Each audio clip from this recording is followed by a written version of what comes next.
باب نبوت بند ہو گیا ہے، پس خدا بر ما شریعت ختم کر، بر رسول ما رسالت ختم کر۔ ما کان محمد ابا احد من رجالکم ولکن رسول اللہ و خاتم النبیین، واضح غیر مبہم اور حتمی اعلان۔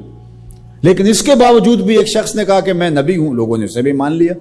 نبی کا آنا ممکن نہیں ہے، لیکن پھر بھی اگر کسی نے ادعا کیا تو لوگوں نے اس کو تسلیم کر لیا۔ اور ولی کا آنا تو ممکن ہے، تو اب کوئی شخص ادعائے ولایت کرتا ہے تو اس کو اگر لوگ مان لیں تو اس پر کیا تعجب ہے؟ تو یہ بات طے شدہ ہے کہ جس چیز کی ڈیمانڈ ہوتی ہے مارکیٹ میں 2 نمبر اسی کا آتا ہے۔ تو اولیاء اللہ یہ اللہ نے عزت کے نشان بنائے ہیں، تو اس لیے بہت سارے لوگ جھوٹے مدعی ہوں گے کہ ہم ولی ہیں۔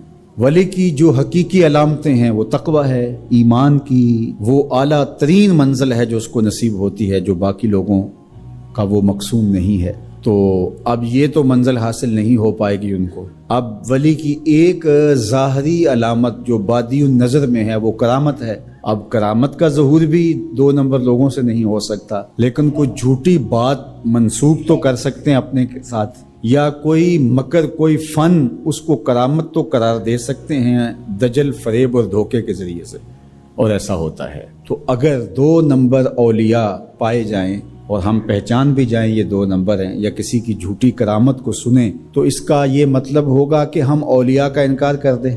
جھوٹے مدعیان نبوت کو ہم پائیں، ان کا انکار کریں، تو کیا اس کا یہ مطلب ہوگا کہ 1 لاکھ کئی ہزار نبیوں کا بھی انکار کر دیں؟ کوئی جھوٹا مدعی نبوت جھوٹے معجزات پھیلا دے اپنے، ان جھوٹے معجزات کا ہم انکار کریں، تو کیا اس بہانے ہم سچے نبیوں کے معجزات کا بھی انکار کر دیں؟ یہ تو دانش مندی ہی نہیں ہے۔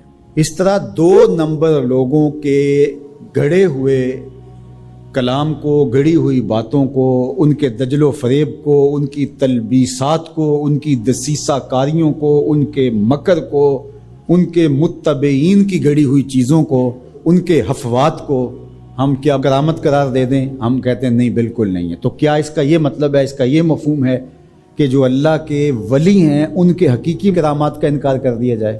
جب علم سطحی ہوگا تو ایسا ہوگا۔ 2 نمبر لوگوں کی حفوات کو آپ ضرور اس کی تردید کریں۔ بزرگوں کی کتابوں کے اندر بعد میں آنے والوں نے کچھ چیزیں مندرج کر دیں۔ جب اللہ کے رسول سے لوگوں نے حدیثیں منسوب کر دیں تو کسی بزرگ کے ساتھ کرامت کیوں نہیں منسوب کی جائے گی؟ یہ ہو سکتا ہے، اس کو آپ الگ کیجئے، فن کے اعتبار سے الگ کیجئے، جس طرح محدثین نے کیا، انہوں نے چھانٹی کی، موضوع اور صحیح کو الگ الگ کیا۔ یہ تو نہیں ہے کہ ایک موضوع حدیث آ گئی تو پورے ذخیرہ حدیث کا انکار کر دیا، ایسا تو نہیں کیا۔ بہار کے راہ گلی میں راہ مسوس، اگر کمبل میں پسو پڑ جائیں تو کمبل جلانا چاہیے یا جھاڑ کے پسو نکالنے چاہیے؟ دانش مندی تو یہی ہے کہ اس کمبل سے پسوؤں کو نکال کر کے اس کمبل کو صاف کیا جائے، نہ یہ ہے کہ کمبل ہی جلا دیا جائے۔ لوگوں نے دین ہی جلا دیا۔ اور میں آپ کو ایک کہانی قرآن سے سناؤں۔ واقعہ اس طرح ہوا کہ حضرت سلیمان علیہ السلام کو آ کے ہدہد نے بتایا کہ ملک سبا میں ایک خاتون ہے جو لوگوں پر حکمرانی کر رہی ہے، اور اس کے پاس بہت بڑا تخت ہے۔ اس تخت کی چوڑائی اور لمبائی علماء تفسیر نے لکھا کہ 60 ہاتھ چوڑا تھا اور 80 ہاتھ لمبا تھا۔ حضرت سلیمان علیہ السلام نے اس کو خط لکھا ملکہ بلقیس کو کہ تم میرے پاس حاضر ہو جاؤ، ورنہ جو ہے وہ میرے ساتھ جنگ کرنے کے لیے تیار ہو جاؤ۔ اس نے تحفے اور انعام و اکرام لے کر کے حاضر ہونے کا فیصلہ کیا۔ جب وہ بہت قریب آ گئی تو آپ کی مجلس لگی تھی حضرت سلیمان کی، تو آپ نے اپنے لوگوں کو کہا کہ وہ جس تخت پہ ناز کرتی ہے تو کوئی ہے اس کے آنے سے پہلے لے آئے، اور وہ بالکل قریب آ چکی تھی۔ تو ایک جن اٹھا، اس نے کہا حضرت یہ خدمت میرے ذمہ لگائیے۔ قال عفریت من الجن، وہ بڑا قوی ہیکل، بڑا طاقتور، بڑی توانائی رکھنے والا، اس نے کہا کہ حضرت یہ ذمہ داری میری رہی، کب تک لے کے آؤ گے؟ کہا مجلس برخاست ہونے سے پہلے لے آؤں گا۔ صبح کو مجلس لگتی تھی، دوپہر کے وقت برخاست ہو جاتی تھی، تو اس نے کہا مطلب میں دوپہر تک لے آؤں گا۔ اللہ اکبر! 1 مہینہ جاتے ہوئے لگتا تھا، 1 مہینہ آتے ہوئے لگتا تھا۔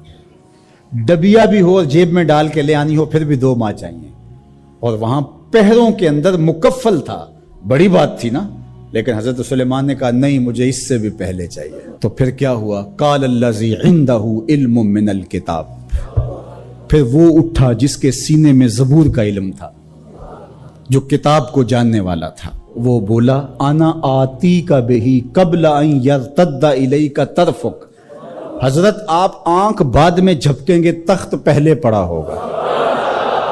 اور حضرت سلیمان نے ابھی آنکھ نہیں جھپکی تھی، تخت پڑا ہوا تھا۔